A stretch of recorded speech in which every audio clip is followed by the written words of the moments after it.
Bonjour à tous, bienvenue dans l'émission Novus Novis, une émission d'information latine. Nous accueillons aujourd'hui 4 chroniqueuses, Léa, Annabelle, Elsa et Camille. Comme présentatrices, moi-même Emma et mon binôme Miran. En régie, nous accompagnent Léon et Gabriel, 2 techniciens et chroniqueurs. Aujourd'hui, au sommaire, Elsa nous parlera des noms des marques et de leur signification. Ensuite, nous aborderons le thème de la fondation de Rome avec Léa. Et la Minute People avec Camille. Par la suite, Annabelle nous racontera l'histoire d'Hercule et continuera par l'interview de ses amies les muses. Pour finir, Léon nous présentera les différents écussons de l'époque.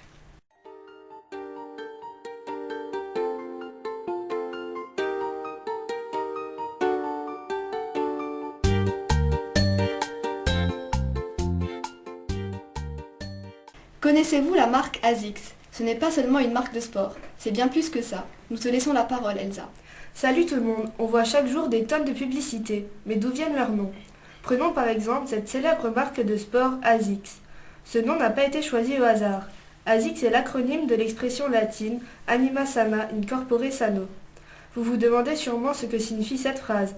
ASICS étant une marque de sport, ce slogan devait donc être convaincant.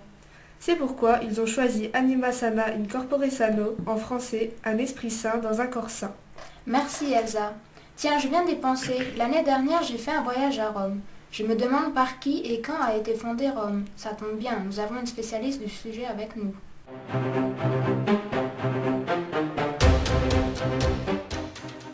Bonjour, aujourd'hui je vais vous parler de la fondation de Rome. Tout a commencé par l'abandon de Rémus et Romulus sur le Tibre avant d'être recueillis par une louve. Faustulus les éleva jusqu'à leurs 18 ans. Lorsqu'ils apprirent la vérité, ils se mirent au service de Numitor.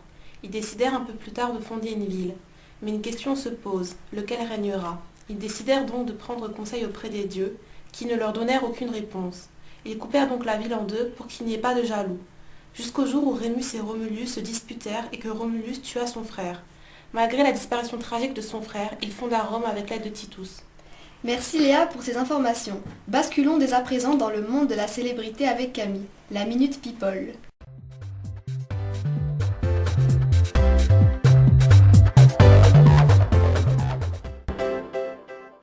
Nous allons aborder la Minute People. La Saint-Valentin approche, Zeus se prépare. Il s'est déjà transformé en pluie d'or pour entrer dans une tour où était emprisonné Danaé et fit naître Persée de cette union.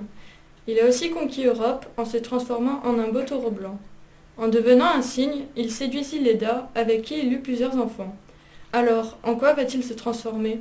Qui va-t-il séduire maintenant ? Il est amoureux de la belle Alcmène. Va-t-il se transformer en Amphitryon, son fidèle mari ? Merci Camille pour ces scoops. J'ai lu dans un article qu'Hercule avait eu une relation amoureuse. Mais qui est cet inconnu ? Annabelle, ici présente, peut nous éclaircir les idées. Hercule a eu plusieurs relations, mais je vais vous raconter tout depuis le début. Zeus décida d'avoir un enfant qui puisse aider les mortels et les dieux. Donc lui et Alcmène donnent naissance à Hercule, qui est donc un demi-dieu. Il est très connu pour avoir réalisé ses 12 travaux. Il s'est marié avec 4 femmes, dont la première a été Mégara. Puis il a même eu des relations homosexuelles avec Joolaos et Hylas. Pour conclure, Hercule reste l'incarnation de la force et de la persévérance, comme nous l'ont montré ses 12 travaux. Annabelle continuera dans sa lancée avec les muses. Effectivement, nous avons la visite de quelques célébrités qui sont les muses, Clio, Uranie et Calliope. Alors Clio, présentez-vous. Bonjour, je ne suis pas simplement une voiture, mais la muse de l'histoire. Je ne me balade jamais sans mes lauriers, ma trompette et ma tablette. Et vous, Uranie ? Moi, je suis la muse de l'astronomie et j'ai souvent la tête dans les étoiles. Mon nom signifie le ciel en grec. Je porte toujours mon globe avec moi. Et pour finir, je passe la parole à Calliope. Bonjour, je suis Calliope, la muse de la poésie épique. Accompagnée de ma trompette, je conte des poèmes et épopées.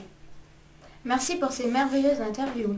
Sans transition, passons au moment sport avec Léon, notre journaliste sportif. Alors, commençons par définir le nom du club. Juventus de Turin signifie la jeunesse de Turin, qui paradoxalement fait référence à une vieille dame.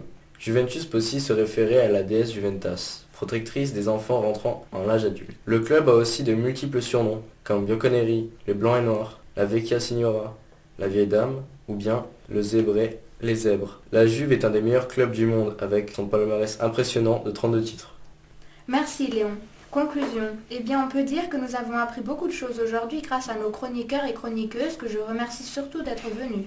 Je te remercie aussi Emma d'avoir passé l'émission à mes côtés. De même pour moi. Merci de nous avoir écoutés, nous vous souhaitons une agréable et douce journée, à bientôt.